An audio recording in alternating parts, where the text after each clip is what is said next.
Oke, jumpa lagi teman-teman. Kali ini kita berbicara sedikit mengenai kalsium ya. Karena masih banyak follower bertanya mengenai kalsium. Kalsium sebenarnya sudah dinyatakan oleh American Nephrologist Association. Jadi Persatuan Dokter Ginjal Amerika bahwa kalau Anda sudah di atas 50, jangan minum kalsium dalam bentuk apapun. Baik itu melalui susu atau melalui tablet, suplemen ya. Kenapa begitu? Makanya marilah kita singgung sedikit. Saya sebenarnya seperti tinjauan kepustakaan. Apa yang saya sampaikan ini sebenarnya berasal dari buku berjudul Death by Calcium, dikarang oleh Thomas Levy. Thomas Levy ini kardiologis ya, jadi dia dokter jantung sebenarnya, tapi dia membahas mengenai kalsium dan bukunya adalah di 2013. Kita ambil resume-resumenya ya. Jadi dikatakan bahwa kalsifikasi daripada arteri koroner, pembuluh darah jantung ya, selalu mengindikasikan adanya kelebihan kalsium. Dan minimal, ya ini di Amerika ya, minimal half of the population over 50. Jadi minimal separuh dari penduduk berusia 50 tahun itu well on its way to a heart attack. Jadi sedang jalan ini ya untuk mendapat heart attack.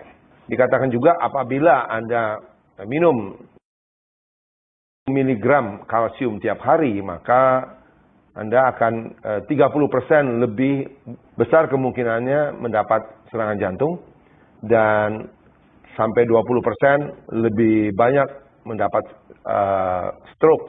Jadi sebenarnya masalah yang sesungguhnya itu bukan kurang kalsium, tetapi sebenarnya adalah relokasi kalsium dari tulang ke daerah lain dari tubuh.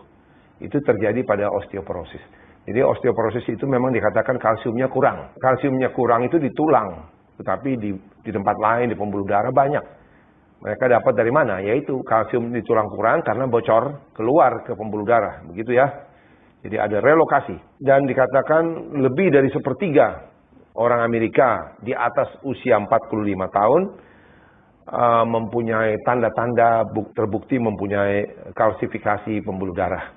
Jadi dikatakan lagi osteoporosis itu menyangkut kurangnya kalsium di dalam tulang. Tapi itu tidak berarti ini penyebabnya. Ini hanya berarti bahwa ini adalah gejalanya, kalsium di tulang kurang, ya, bukan penyebabnya ya. Dan kelebihan kalsium itu adalah pembunuh, ya.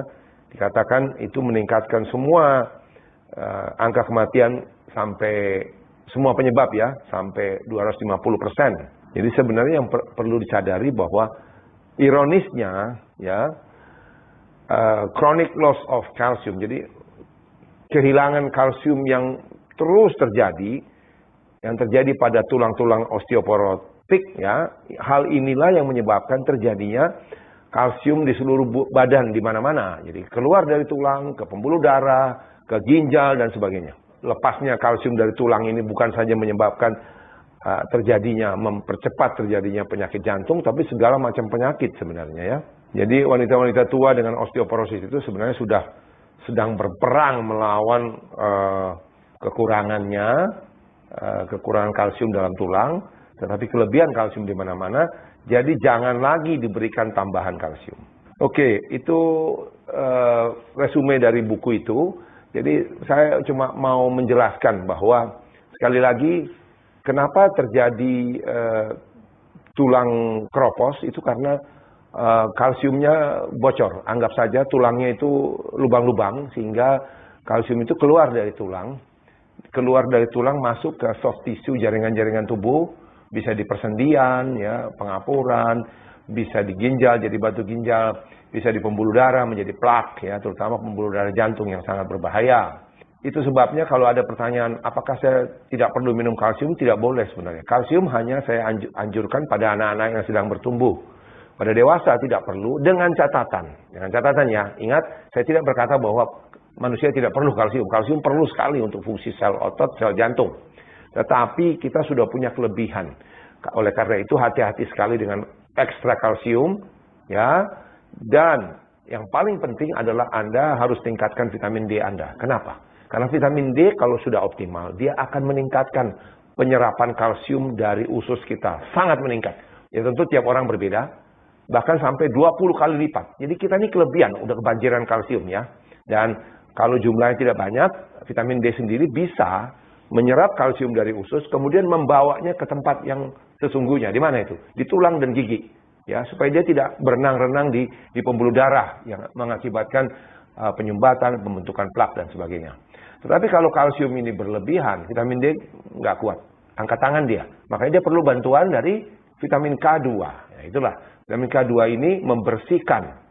Fungsinya dua jadi dia. Membersihkan pembuluh darah dari kalsium. Mengikat pembuluh darah. Kemudian membawanya ke tulang. Jadi dia membersihkan jantung dan pembuluh darah dan memperkuat tulang. Itu sebabnya ideal sekali diberikan D3 dan K2.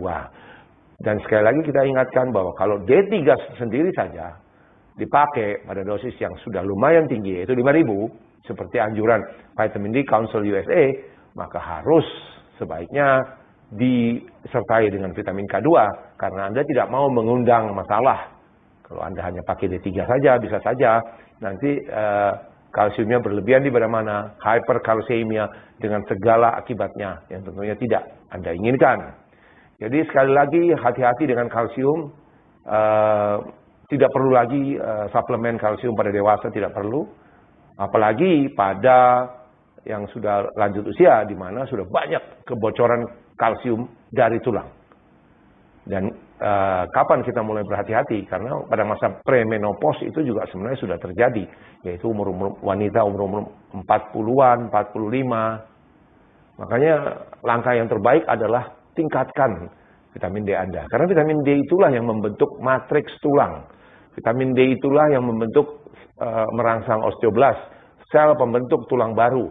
Ya, kalau Anda berikan kalsium saja, itu cuma ada di pembuluh darah. Dia nggak masuk ke tulang. Akhirnya bukan menyembuhkan, malah membuat masalah baru. Demikian penjelasan saya, semua makin jelas dan ada manfaatnya. Terima kasih.